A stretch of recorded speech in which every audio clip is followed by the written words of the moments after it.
Look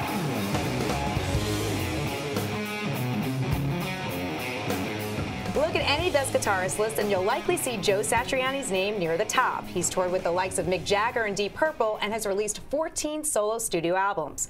Joe joins me now to talk about his new memoir and box set. Joe, great to have you here. Thank you. A lot to talk about. Box set, new memoir. Yeah. Why now was the time to release a memoir? Well, you know, the idea came to me through this guy, Jake Brown. He really just out of nowhere showed up and said, hey, I want to write a book. I think now's the right time. And I have to admit, I resisted a bit because I thought, now, really?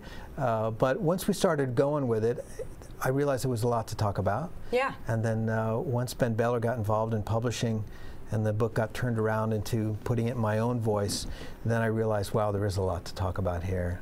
And that's where the catharsis started, you know, to really get the truth out on every page. Steve Vai, one of your friends from growing up, you know, is mentioned in the book, and he was saying that you were, you know, he knew you were going to be a guitar giant. Did you know back then, like, okay, this is my calling, this is what I need to be doing? No, no. I think Steve and I both had that wonderful blind dream. It's just sort of like, we are going to be rock stars, you know, somehow.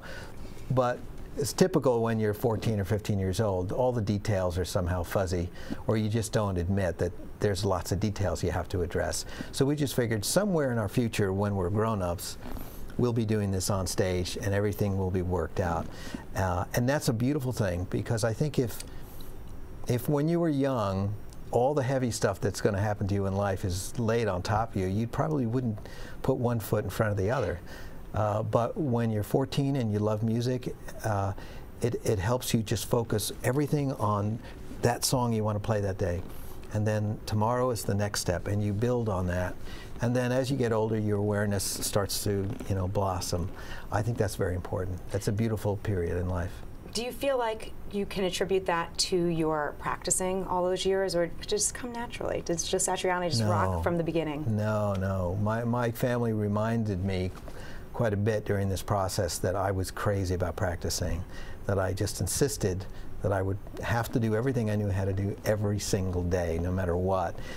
My friends told me the same thing. Every time there were parties to go to, I would always be the last one there because I would insist on practicing before going. And I kind of forgot all that, that I was reminded that I was just crazy about practicing. But I guess I was more nervous about it, because every new day I'd say, can I play better today than I did yesterday? Can I play as good as I did yesterday, you know? And that really, that drove me, I think, to try to excel.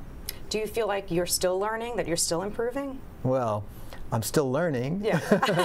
Whether you're improving? Yeah, I don't know about that. I'm trying to improve. I think as you get older, and if you're continually working like I do, you get much better at delivering, which is the hardest thing when you're really young. When you're 14, and like me, you hit the stage for the very first time, there's a lot of social pressure going on, and I don't think I was able to deliver more than 10% of what I could musically. I was just too nervous about being in front of my friends or another group of school kids across town or something at a battle of the bands or a dance or something. When you become an adult, all those things start to fade away, and you can focus more, I think, on your art. And years of experience performing gives you that confidence, I guess, to be able to calm down and then show people what they really want, which is the best of what you've got to offer. So in that way, I hope I'm getting better. You cite Jimi Hendrix as one of your heroes. Yeah. Does he still kind of influence you today? Yes, I think so. Yeah. I think he was one of those players that was a genius and a virtuoso, but never sounded like he practiced a day in his life. You never heard anything that was methodical, didactic, you know. It's just, it didn't seem like he labored over anything, and yet what he played was brilliant. At the same time we were issuing this memoir, we're also seeing a 14-box set coming out of all of your music, and you digitally remastered a lot of this stuff. Yes, what was that process like? Well, the process was pretty easy for me because I didn't physically have to deal with it. My good friend John Cuniberti, who's been my engineer-producer for most of my records, took it upon himself to do this project. And he remastered everything. It sounds beautiful, rescued a lot of the records that were recorded so beautifully but horribly mastered in the early days of CD, and all that kind of stuff. So the stuff sounds bigger and much more sonically beautiful, I have to say. Sounds like what it sounded like to us rolling off of tape back in the day in a beautiful studio environment. And if the fans feel like getting the chrome head, if that doesn't freak them out enough. Tell us about this chrome head. Yeah. What is this thing? Well, the chrome head, besides being a little spooky looking, because it's my head, right?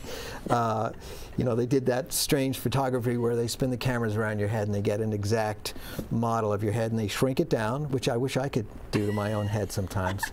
And it's chromed and it's got these sunglasses on there. And if you pull out the sunglasses, there are 2 USB drives in there and they hold high-res music files in there. So at 96K, you literally can hear the music the way we hear it when we're in the studio, before it turns into a horribly compressed MP3 or a cassette, 8-track, whatever, LP, whatever was the, you know, your poison back in the day.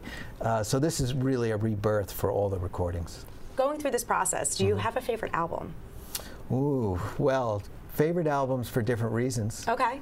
So maybe 1 or 2 reasons for your fans? I'd say the first record, for its innocence, it was such a long shot, the ultimate long shot, and it was recorded on a credit card, and which was crazy, and I wouldn't recommend anybody ever do that, ever. Especially, I think I was paying 19.8% interest. But it had a sound that was born out of pure love for music and recording, and we tried everything that no one else would try because we didn't want to be like anybody else. So it's got a quirkiness to it I love.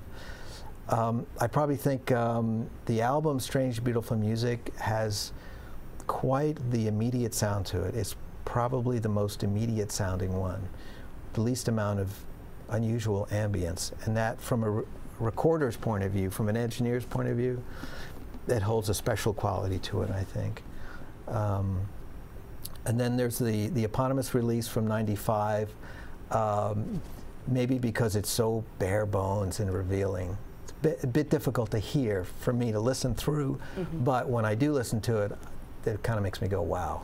Nice. Yeah. Well, people will get to listen to them all over again with this, and that's the name of your memoir, Strange Beautiful Music, as well. That's right. Yeah. So it all kind of comes full circle. Yes. Yeah. You know, people have known you as a teacher as well. I mean, you taught many famous musicians that we know of today. Do you still consider yourself a teacher? I'm trying to teach myself. It's really hard, you know. I've got a banjo at home that the good people at Deering had sent me. I still can't play it. Okay. I still try really hard. My son has tried to teach me how to play mandolin, and I just fake it. He can really play it. I work on finger picking quite a bit, and it does not come naturally to me, but I still practice like a student. So I'm more involved teaching myself. You're also with Chickenfoot, super group with Sam Hagar, Michael Anthony, Chad Smith. What are you guys up to? You doing any new music? Nothing. Nothing? Nothing, no. I thought this year, like January, February, we'd be doing a new record. So I cleared my schedule for it, and nothing happened. So is it timing?